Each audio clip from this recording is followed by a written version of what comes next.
हक्काचा आमदार आदरणीय केपी साहेबांना विधानसभेत यावेळी 100% पाठवायचा आपण असा निर्धार करूया। आणि या निर्धारामध्ये अकोला जिल्हा परिषद मतदारसंघामध्ये की मी केपी आम्ही केपी ही निवडणूक फक्त साहेब ज्या दिवशी साहेब आमदार होतील त्या दिवशी मतदारसंघातील प्रत्येक सर्वसामान्य माणूस आमदार झाल्याशिवाय राहणार नाही।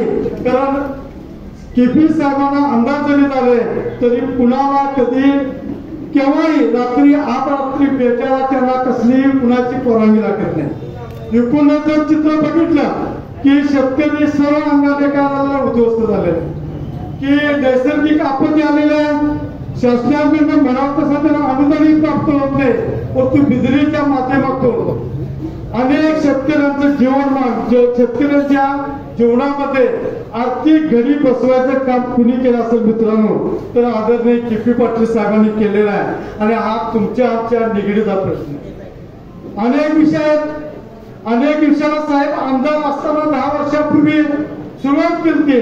आमच्या MIDC साठी त्यांनी खूप प्रयत्न केले तर MIDC आमची तशीच आहे। शिवगाव सोडणारे घाटाचा विषय बघितला तो सुद्धा तसाच आहे। अनेक प्रकल्प अजून सुरू झालेले नाही आहेत। आणि एकूणच साहेबांच्या कालावधीमध्ये जो विकास झालेला होता विकास कमी झाला असेल परंतु विकास दर्जेदार होता। आज सुद्धा त्या लोक विकासाची काय करतात आठवण करतात। पुन्हा एकदा या मतदारसंघात रामराज्य यायचं असेल तर आदरणीय केपी पाटील साहेबांच्या रूपानं यावेळी प्रचंड मतानं साहेबांना आपण विजय करूया। महाआघाडीचं कुठलंही तिकीट मिळू देत तिकीट कुठलंही मिळू दे जे तिकीट मिळेल त्या चिन्हावर आपण लढूया। मी कार्यकर्त्यांना विनंती करतो कुठलेही चिन्ह मिळेल ते चिन्ह घराघरात पोहोचवायची तुमची माझी जबाबदारी।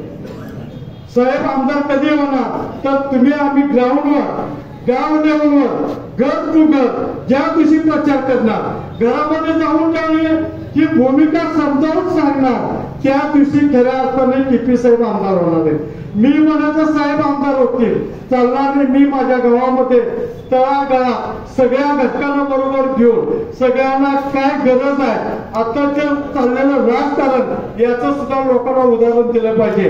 काय चाललंय काम सुद्धा म्हणजे बदलापूरच्या घटनेचं समर्थन कोण करीत नाही परंतु त्या शिंदेला मारला की कालच पवार साहेबांनी ट्रीटमेंट केलं कायद्याच्या चौकटीत बसून त्याला जर काय फाशी झाली असती तर ठीक झालं असतं। भाजप आणि RSS वाल्यांनी काय केलंय की पुरावेच पुढचे नष्ट व्हावे म्हणून हा काय केलाय अनादर मानलेला आहे। आणि म्हणून मित्रांनो माझी आपल्याला कळकळीची विनंती आहे बदल झालेलाच आहे बदल होणारच आहे। आपण लोकसभेला दाखवलंय फक्त काय करूया केपी साहेबांच्या गुलाब टाकून आपण थांबूया एवढीच विनंती करतो।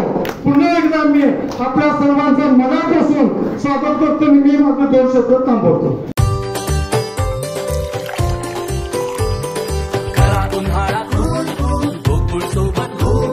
गोकुळच्या ताक दही आणि लस्सी सोबत हा उन्हाळा बनवा अधिक टेस्टी अधिक कूल। गोकुळ सोबत गो कूल।